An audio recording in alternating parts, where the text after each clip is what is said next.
έγινε προπαθανά. Καλά δεν βλέπεις ρε Μπαρμπαστέρη, κουτσαμάνου ωραία πορτοκαλιά ρε, κοίτα διάντρο, ένα πορτοκάλι μου αφήσανε ρε.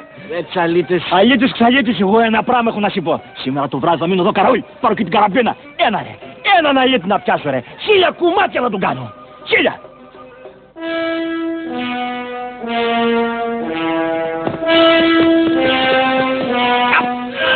Άρε τώρα που σε έπιασα απ' τα τέτοια ρε Ζαγάρ, τώρα ρε θα τα πεις όλα ρε. Λέγει ρε ποιος εσύ που μου καταστρέφεις του ποιος λέγει. Μούκι μου πες το όνομα είπα ακριβώς. Ξανά Μούκι μου όταν τα κλείβεις τα καλά πες μου το όνομα ρε, πες μου γρήγορα το όνομα. Ο Γιάννης. Μιλήσαμε σιγά σιγά, ο Γιάννης, ποιος Γιάννης ρε. Ο Μουγκός. Αμάν.